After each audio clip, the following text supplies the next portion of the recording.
بسم اللہ الرحمن الرحیم۔ اللہ راضی ہوتا ہے تو 8 نشانیاں ظاہر ہوتی ہیں۔ اللہ کی اپنے بندے سے محبت کی نشانیاں۔ اگر کسی میں ایک نشانی بھی ظاہر ہو جائے تو سمجھ لینا کہ اللہ اس سے محبت کرتا ہے۔ ساتھ ہی آپ کو بتائیں گے کہ حضرت علی رضی اللہ تعالی عنہ نے فرمایا کہ عورت کو گالی دینا کیسا ہے اور اس کے ساتھ مار پٹائی کرنا کیسا ہے، اس سے گھر میں کیا کیا ہوتا ہے۔ ناظرین، سب سے پہلی نشانی، اللہ پاک جس کو دین کی سمجھ عطا فرما دیتے ہیں، دین سے جوڑ دیتے ہیں تو اسے اپنا محبوب بنا لیتے ہیں۔ حضرت عبداللہ ابن مسعود رضی اللہ تعالیٰ عنہ سے مروی ہے کہ رسول اللہ صلی اللہ علیہ وآلہ وسلم نے فرمایا کہ اللہ پاک تمہارے درمیان اخلاق بھی تقسیم کرتے ہیں جس طرح رزق تقسیم کرتے ہیں۔ اللہ پاک دنیا اس کو بھی دیتے ہیں جو اللہ پاک کا پیارا ہو یا نہ ہو، لیکن اللہ پاک دین کی سمجھ صرف اسے دیتے ہیں جو اللہ پاک کا محبوب ہوتا ہے۔ عبادت کی محبت، قرآن کی محبت، اللہ پاک کی محبت، اللہ کے ذکر سے محبت، رسول اللہ صلی اللہ علیہ وآلہ وسلم پر درود و سلام بھیجنے کا شوق اور تڑپ، یہ وہ چیزیں ہیں جو اس بات کی نشانی ہیں کہ اللہ نے اسے بہت پیارا بنا لیا ہے۔ دوسری نشانی، رسول اللہ صلی اللہ علیہ وآلہ وسلم نے فرمایا، اللہ جسے اپنا بناتے ہیں تو پھر اس پر تھوڑی سی آزمائش بھی ڈالتے ہیں، یعنی اللہ پاک دیکھنا یہ چاہتے ہیں کہ یہ بندہ میرے فیصلے پر راضی ہوتا بھی ہے یا نہیں۔ جو راضی ہو جائے اللہ پاک اسے دنیا میں بھی راضی کرتے ہیں اور آخرت میں بھی راضی کریں گے۔ جو اس وقت بوکھلاہٹ کا شکار ہو جائے کہ یہ کیا ہو گیا، میرے ساتھ میں تو نماز بھی پڑھتا ہوں، قرآن پاک کی تلاوت بھی کرتا ہوں، پھر مجھے بخار کیوں آ گیا ہے، میں تو دین کا کاربند ہوں، پھر مجھے کیوں فکر ہو رہی ہے، تو ایسا نہیں سوچنا چاہیے۔ حضرت بلال حبشی رضی اللہ تعالیٰ عنہ سے کسی نے پوچھا کہ آپ بڑی توحید کی باتیں کرتے ہیں تو آپ کو اتنی بری طرح سے مار کیوں پڑتی ہے؟ تو آپ رضی اللہ تعالیٰ عنہ نے فرمایا کہ تم بھی تو بازار جا کر برتن خریدنے سے پہلے اسے بجا بجا کر دیکھتے ہو کہ مٹی صحیح طرح سے لگی ہے یا نہیں۔ بس اللہ نے مجھے بھی آزمایا تھا۔ اس کے بعد یہی وہ غلام تھا جس کا رنگ بھی کالا تھا، موٹے موٹے ہونٹ تھے، جس کے بارے میں اللہ تعالیٰ کے پیارے رسول صلی اللہ علیہ وآلہ وسلم فرماتے ہیں کہ جب میں جنت میں جا رہا تھا، جب مجھے معراج کرائی گئی تو آگے آگے کسی کے چلنے کی آہٹ سنائی دی۔ میں نے حضرت جبرائیل علیہ السلام سے پوچھا کہ یہ کون ہے؟ جواب ملا کہ یہ بلال حبشی رضی اللہ تعالیٰ عنہ ہیں جو آپ کے آگے چل رہے ہیں۔ حضور پاک صلی اللہ علیہ وآلہ وسلم جب واپس آ گئے تو حضرت بلال رضی اللہ تعالیٰ عنہ سے پوچھا کہ تم کون سا عمل کرتے ہو؟ حضرت بلال حبشی رضی اللہ تعالیٰ عنہ نے فرمایا کہ آپ نے ہی تو فرمایا تھا کہ ہر وقت باوضو رہنا، تو میں ہر وقت وضو کی حالت میں رہتا ہوں، اور جب بھی میں بے وضو ہوتا ہوں تو اسی وقت اپنا نیا وضو کر لیتا ہوں، اور جب وضو کرتا ہوں تو تب 2 رکعت نماز بھی پڑھ لیتا ہوں۔ چلتے زمین پر ہیں اور قدموں کی آہٹ جنت میں سنائی دیتی ہے۔ تو آزمائش اللہ پاک کی محبت کی دوسری نشانی ہے۔ اسی لیے اگر کوئی فکر یا پریشانی میں ہو، اس کا یہ مطلب نہیں ہوتا کہ پتہ نہیں کہ مجھے کیا ہو گیا ہے۔ اللہ پاک اپنے پیاروں کو ہی آزماتا ہے۔ تیسری نشانی تو بہت ہی زیادہ خوبصورت نشانی ہے، جس سے پتہ چل سکتا ہے کہ اللہ پاک کس سے راضی ہیں اور ہم سے محبت کرتے بھی ہیں یا نہیں۔ اللہ پاک جب کسی بندے سے محبت کرتے ہیں تو اس کی طرف خوبصورت بدلاؤ لاتے ہیں۔ حدیث میں آتا ہے کہ جب اللہ پاک کسی سے محبت کرتے ہیں تو اللہ پاک حضرت جبرائیل علیہ السلام کو فرماتے ہیں کہ اس کے بعد آسمانوں میں زلزلہ آ جاتا ہے، سب فرشتے بے ہوش ہو جاتے ہیں، اور پھر جب اللہ تعالیٰ کے حکم سے سب ہوش میں آتے ہیں تو سب سے پہلے حضرت جبرائیل علیہ السلام کو اجازت ہوتی ہے۔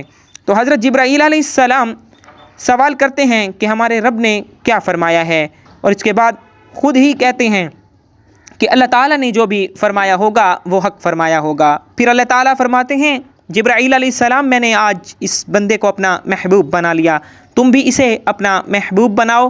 حضرت جبرائیل علیہ السلام بھی اس بندے سے محبت کرنے لگتے ہیں۔